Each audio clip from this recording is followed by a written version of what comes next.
নমস্কার, আমি সুমিতা শাস্ত্রী। আজকে আবার এলাম আপনাদের সঙ্গে নতুন কোনো বিষয় নিয়ে আলোচনা করতে, নতুন কোনো তথ্য নিয়ে জানাবো আপনাদের, যেটা দৈনন্দিন জীবনে অনেক কাজে দেবে। এবং আজকের বিষয় হচ্ছে বাস্তু সংক্রান্ত। তো বাস্তু সংক্রান্ত এই বিষয়গুলো আপনাদের একটু আধটু জেনে রাখলে কি হবে, তাহলে আপনারা কিন্তু সাধারণ জীবনেও কিছু তাবিজ কবচ পাথর ছাড়াও ভালো থাকতে পারবেন। তার জন্য আপনাদের আর অ্যাস্ট্রোলজারের কাছে যাবার দরকার নেই, ঘরে বসেই এগুলো আপনারা করতে পারবেন।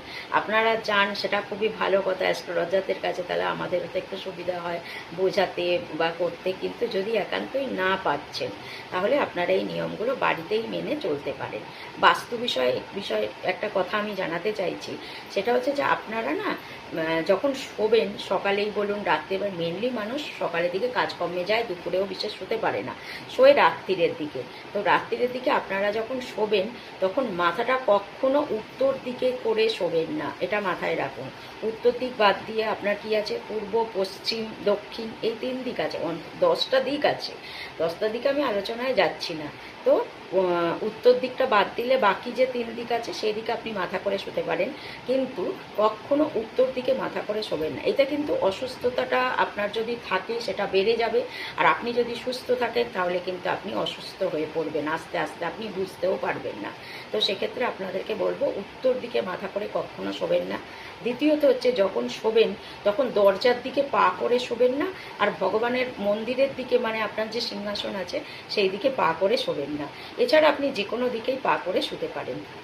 যদি দেখছেন একান্তই অসুবিধে হচ্ছে যে ওই দিকেই পা দিতে হবে, তাহলে আপনার ঠাকুরটাকে, মন্দিরটাকে একটু চেঞ্জ করে নেবেন, সিংহাসনটা।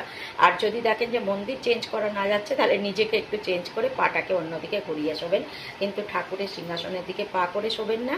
আর আপনারা দরজার দিকে পা করে শোবেন না। এই নিয়মগুলো মেনে চলুন। আর আরেকটা মানে বলে দিচ্ছি আপনাদের টিপস, সেটা হচ্ছে যে আপনারা যেই ঘরে শুচ্ছেন সেই ঘরের মুখোমুখি কোনো আয়না রাখবেন না। হয়তো আপনার ড্রেসিং টেবিল আছে, তার সঙ্গে আয়না সেট করা আছে, হয়তো বা আপনার কোনো আয়না আছে যেটা আপনি ঘুম থেকে উঠে মুখটা দেখতে পাচ্ছেন, বা শুতে যাওয়ার আগে মুখটা দেখতে পাচ্ছেন।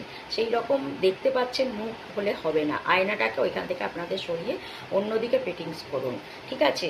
এই নিয়মগুলো মেনে চলুন, তাহলে কী হবে, স্বামী স্ত্রীর মধ্যে ঝগড়া বিবাদ হবে না, পাড়াপড়শির সঙ্গে মনোমালিন্য হবে না। আয়না দেখে মুখ দেখে উঠলে, ঘুম থেকে উঠেই কিন্তু আপনার ঝগড়া বিবাদ অশান্তি বাঁধার চান্স থাকবে। তাই আপনারা এই নিয়মগুলো মেনে চলুন, ভালো থাকুন, সঙ্গে থাকুন।